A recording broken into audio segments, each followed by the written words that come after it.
Posisi pertumbuhan kredit kami sampai dengan Juni 2020 itu tumbuh 12,69% year on year. Bahkan year to date kami masih tumbuh 3% lebih.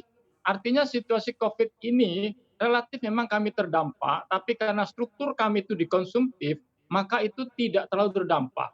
Memang struktur restruct yang kami lakukan juga ada, itu sekitar 1.900 debitur dengan nilai 1,2 triliun restruct kami. Restruct kami itu nggak sampai 5% dari portofolio. Dan itu lebih bagus daripada rata industri perbankan yang sekitar 10 sampai 25%. Nah, kalau restruknya terlalu tinggi, itu ke-hit-nya nanti di profitability, di kualitas aset. Maka dengan demikian kami optimis ke depan bahwa ekspansi itu masih ada ruang untuk ekspansi itu. Terbukti sampai dengan Juni kami year on year masih tumbuh double digit.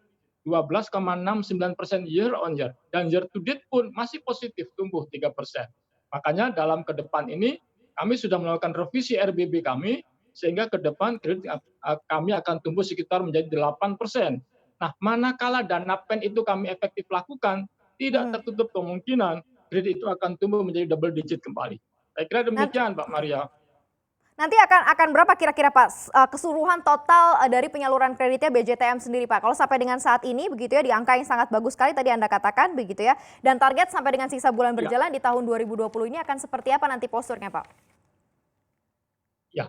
Kami sudah punya hitung-hitungan, Mbak Maria, bahwa dengan adanya pen ini yang semula kami membuat suatu RBB tumbuh sekitar 6 sampai 8%, itu kami perkirakan menjadi sekitar 12,59%. Demikian juga dana pihak ketiga. Dana pihak ketiga kami yang semula kami prediksikan tumbuh 4 sampai 5,6%, dengan adanya dana pen ini insya Allah bisa menjadi 8,77%. Berapa absolutnya?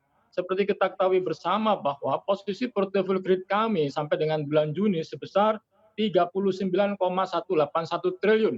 Dan kami sudah menganggarkan ke depan kemungkinan untuk dengan target pen ini kami akan mencapai 43,181 triliun. Dominan di sektor komersial korporasi, kemudian juga diikuti consumer, baru kemudian UMKM.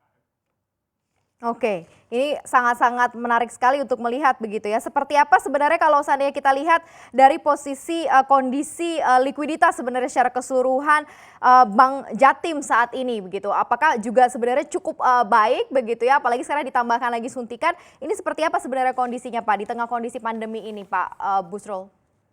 Baik, Mbak Maria, memang dengan situasi COVID ini tujuan utama kami adalah menjaga tingkat kesehatan bank. Nah, alhamdulillah kesehatan Bank Jatim sehat dengan komposit uang. Ada 4 komponen di sini yaitu profil risiko, kemudian tata kelola, permodalan, dan earning.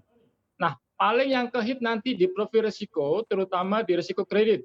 Untuk itu kami sudah lakukan upaya restrukturisasi dan upaya untuk memperkecil ya, tingkat kualitas kreditnya.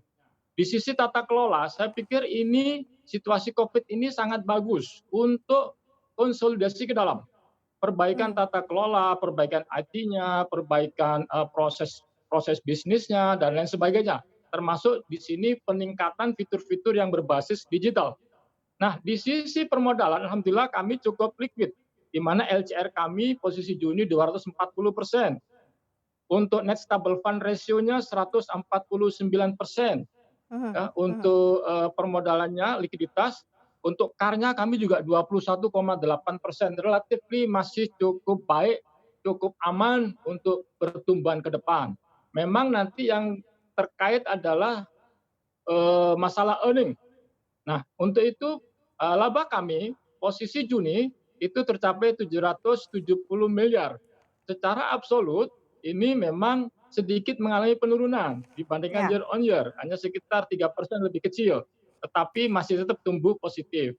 Nah, ke depan kami sudah prediksi bahwa laba kami juga tetap tumbuh, tetapi dibandingkan dengan tahun lalu secara absolut kemungkinan akan sedikit berkurang, sekitar 20-25 sekian persen lah untuk laba kami.